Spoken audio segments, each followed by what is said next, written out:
మనకి మొన్నటి వరకు ఇరాన్‌కి, అమెరికాకి మధ్య యుద్ధం జరిగింది కదా!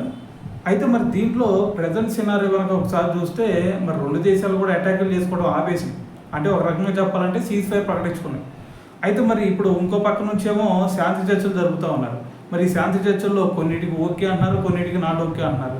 మరి ఇప్పుడు ఏదైనా సరే మళ్ళీ యుద్ధం స్టార్ట్ అయిద్దా అంటే మరి దీని గురించి మనకొచ్చినటువంటి అప్డేట్ ఏంది అంటే ఇరాన్ అలాగే అమెరికా ఈ 2 కూడా ఈ సీజ్ ఫైర్‌ని ఇంకొక 60 రోజులు పొడిగించాలని చెప్పి చూస్తా ఉన్నాయంట. ఎందుకు భయ్ 60 రోజులు అంటే మరి ఒక పక్కన శాంతి చర్చలు జరుగుతున్నాయి. సో మరి ఈ శాంతి చర్చల ద్వారానే ఎటువంటి యుద్ధంకి వెళ్ళకుండా ముందుకెళ్దాం అని చెప్పేసి 2 దేశాలు కూడా ఆలోచిస్తూ ఉన్నాయి. అయితే మరి ఇటువైపు అమెరికా కొన్ని కండిషన్స్ పెడతా ఉంది, ఇరాన్ కూడా కొన్ని కండిషన్స్ పెడతా ఉంది. ఏంది ఆ కండిషన్స్? ఒక పక్కనేమో అమెరికా పెడుతున్నట్టు కండిషన్స్ ఏంటి అంటే మరి అక్కడ ఉన్నటువంటి మైన్స్లన్నింటిని కూడా తొలగించాలి అని చెప్పేసి, దాని తర్వాత ఇంకోటి ఏంటంటే మరి అక్కడ టోల్ వసూలు చేస్తూ ఉంది కదా ఇరాన్. హార్ముజ్ జలసంధి నుంచి వచ్చేటటువంటి షిప్పులన్నిటి దగ్గర కూడా టోల్ వసూలు చేస్తూ ఉంది.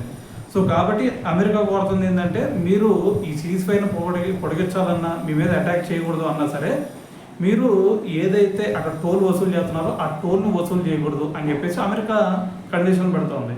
మరి ఇంకో పక్కన ఇటువైపు ఇరాన్ ఏం చేస్తుంది, వీళ్ళు కూడా కొన్ని కండిషన్స్ పెట్టారు.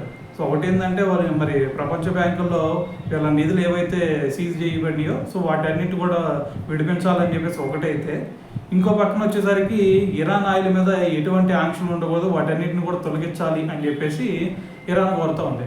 సో మరి ఇటువైపు అమెరికా యాక్సెప్ట్ చేయాలి, ఇటువైపు ఇరాన్ కూడా యాక్సెప్ట్ చేయాలి. సో మరి ఇరాన్ అయితే ఓకే అన్నట్టే కనిపిస్తూ ఉంది. మరి ఇంకో పక్కన మరి దీని గురించి ట్రంప్ అయితే ఎటువంటి స్పందన అయితే ఇప్పటివరకు రాలేదు ట్రంప్ నుంచి.